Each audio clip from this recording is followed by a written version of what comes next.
And we are set just here, just a little bit more over here. I think this will be better. You want Beautiful, this on?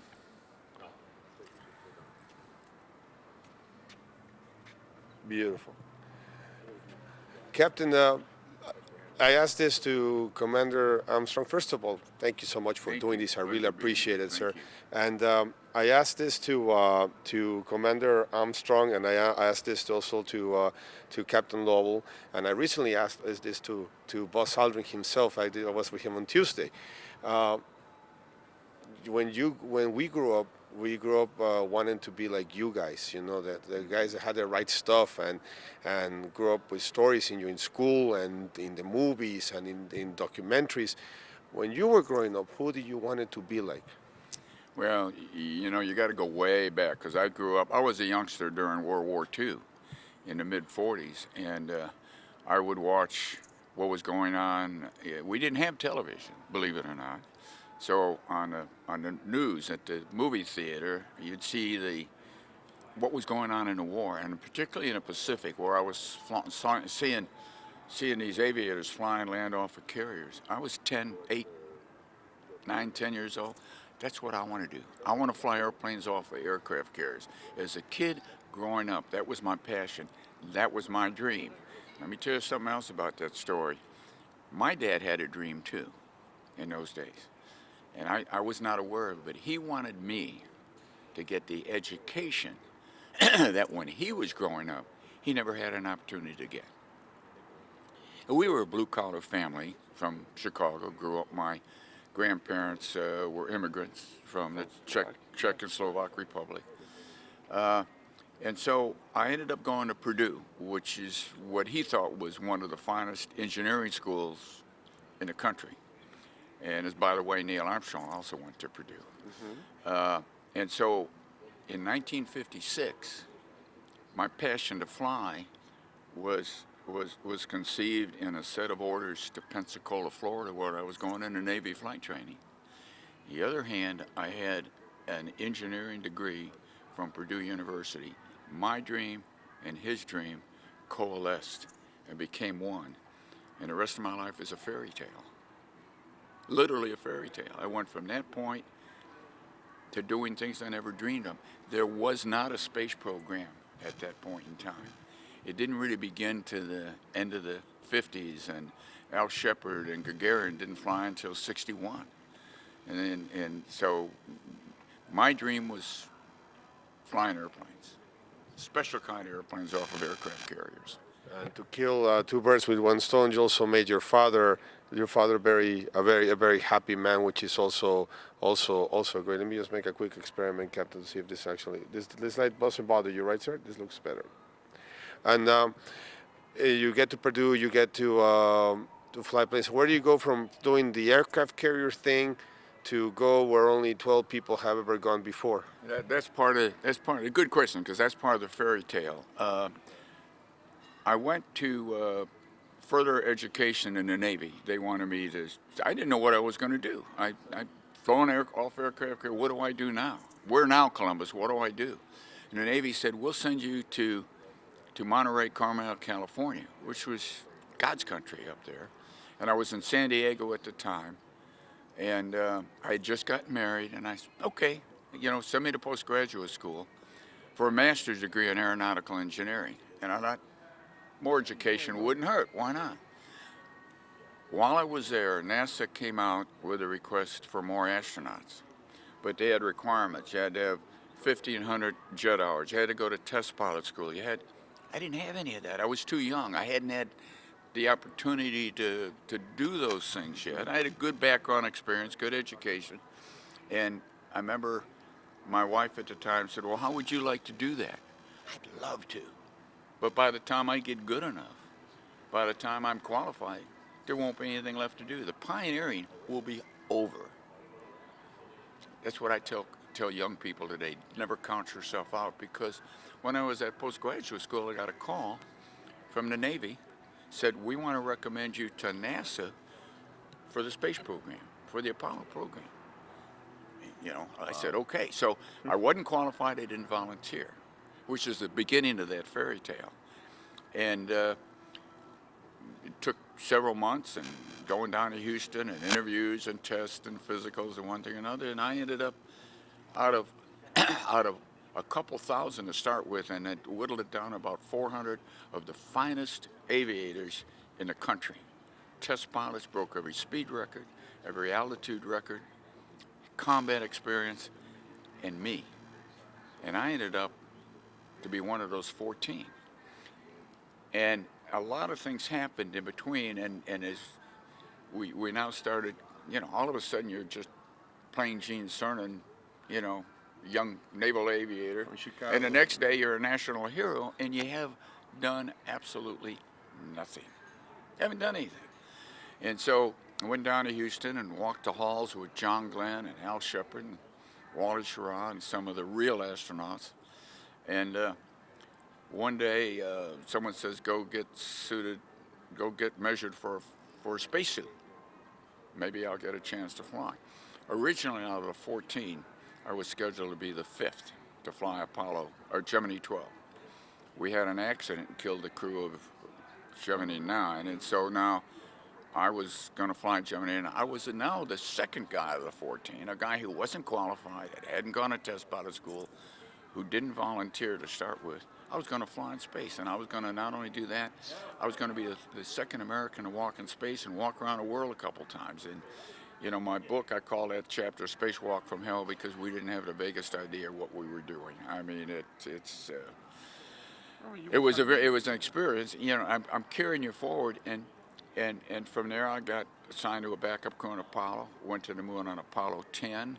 Flew the lunar module, the second crew to go to the moon, went down to 40,000 feet, backed up Alan Shepard on Apollo 14. A long story how I got there, but ended up commanding Apollo 17, which became my dream once I got in the space program. I wanted to prove that I was good enough. I wanted command of my own crew, not to give orders. I had to prove to me that I was good enough. And I had an opportunity, walked on the moon, had one of 3 guys who went to the moon twice. Only guy that flew the lunar module to the moon twice. Lived on the moon, called the moon my home for 3 days of my life. When I call it a fairy tale, that's what I'm talking about. And they're doing a documentary on my life, and it's going to come out at a big film festival in the UK here in June. And it's being played here, and people seem to like it very well, and it's very interesting. It's not about me. It's about a young kid with a dream, and that's the story that needs to be told. And I literally call that piece of history a fairy tale. The things that happen in somebody's normal life shouldn't happen that way, but they did. And here I am, and imagine you know. Imagine the dream that if you call your life a fairy tale, imagine your parents traveling, leaving their country. I mean, I'm an immigrant. I'm from Mexico City, and I get that. I get going to a place where they have never gone before. That was their moon to come here to the United States. That was their adventure. And to see their son to walk where only 12 people, I could only imagine how proud they were. Before, it's nice to talk to you because with my brief encounter with our common friend, Mr. Armstrong, was brief, and we couldn't get to those details. And talking about details like humanistic details with Mr. Aldrin is a little bit difficult because he's so technical on everything. Yeah. It's very difficult to I mean. So I was looking forward because I will exploit your humanistic way of talking about taking me really to the moon for the first time. Well, a good friend of mine, when it came to doing my book, which he talked me into doing, and then allowing these people to do this movie, said to me something. He said, you've got to share your experience. You got to share your feelings. You got to give back to people. Because I said, why? And here's what he told me. He says, because other people don't look at you the way you look at yourself. Mm-hmm. And I understand that, and it's probably good, because I do. If I sit next to someone on an airplane, if they don't know who I am and they got children, it's selfish not to tell them so they can tell their children. Mm-hmm. On the other hand, you don't want to be egotistic, so you don't. Yeah. Okay. Yeah, yeah, On the other hand, I if got someone you. does recognize you, and they look at me as, it doesn't make any whether it's your generation or your children's generation or the generation that was there when we went to the moon. If they do indeed look at us differently. I still don't look at myself that way, but if I have something to offer, if I can stimulate the passion in the hearts of young boys and girls, and encourage them to dream and do the things they didn't think were possible, and look them straight in the eye and say, if I can go to the moon, what can't you do? If you want to do it badly enough. And my dad, and I pass on this, my dad used to say one thing to me. He said, son, I'm only going to ask one thing of you, and that's all anybody can ever ask of you, whether it's in a classroom, on a football field, or wherever. Just go out and do your best. Just do your best. And he said, someday, you're going to surprise yourself. I tell my grandchildren that all the time. But he also added, he said, but there's only one person who knows what their best is. That's you. And that has carried me a long way. And if that meant something to me, if I can share that with the yet unborn through this movie or through this interview or whatever, it's my responsibility. And I will tell you, after our flights, we went around the world. Went to Mexico, went to Nigeria, I mean, I don't care what language you speak, what ethnic background you are, what color you are. We found people all over the world. What religion? We found people all over the world mesmerized. I worked on the Apollo Soyuz program during the Soviet Union era, during Brezhnev era, and the Soviet people, you know, Al Bean and I were part of that group of people because we walked on the moon, because we were two of those 12 people. Soviet Union or not, politics or not, they were mesmerized. It belongs to everybody. And while we are here, I don't want to talk to you about the technology of Apollo is obsolete and long since forgotten. And we're going to go back to the moon, and we're going to go to Mars. And I don't know how we're going to get there. Some young kid is going to figure out a good way to do it efficiently and safely. But what people want to know is, how did you feel? Were you scared? Did you feel any closer to God? Those are the answers. And when I left the moon on Apollo 17, people say, how were your first steps? My first steps have already been taken by somebody else. Yet they were my first steps. But the ones that I remember most were the final steps, because I looked down at that last footprint going up the ladder, and I said, those are mine. I'm not coming this way. Somebody would, but I'm not coming back. Now, what can I take home? What can I bring to you? Can I reach out and grab the earth and say, this is what it looks like? Before you take me to those last steps, let me ask you a question about Apollo 10, though.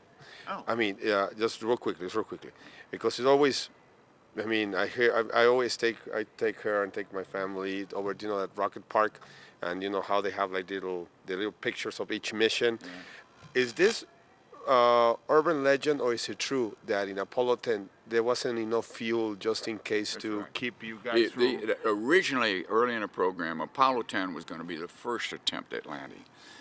And then after we flew Apollo 8 to the moon, that took one test flight away. That was supposed to be an Earth orbit flight. And so Apollo 10 would have been the second flight to the moon, but the first to fly the lunar module in lunar orbit. There are a lot of unanswered questions. You always run into things you can't predict. So it was decided, let's go ahead and paint the white line in the sky for Neil, for Apollo 11. I tell Neil that all the time. We painted a white line so you wouldn't get lost. Check out the lunar module. Make sure that everything was going to work, and that's what we did. And yeah, as a result, there was not enough fuel in the ascent stage to get us off the moon. Okay, we weren't going to attempt to land anyway because it was not in the program. Would I have liked to have been one of those guys on the first landing on the moon? In a minute. On the other hand, they were on the moon 6 hours. I was on the moon over 3 days. I drove a lunar rover. And getting back to what we were talking about a minute ago, for 3 days of my life, I stood on God's front porch and looked back at least a small part of his How's creation. how's It was just feel? overwhelming. How's it feel? How's it taste? How's it sound? Take me there.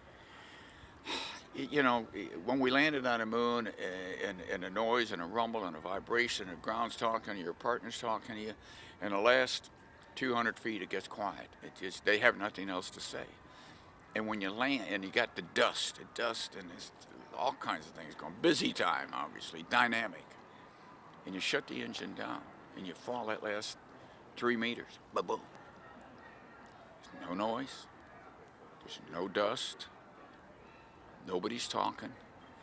The most quiet moment in your life, and you're looking out the window at this magnificent valley that had mountains on surrounding it on three sides that are higher than the Grand Canyon of Arizona is deep.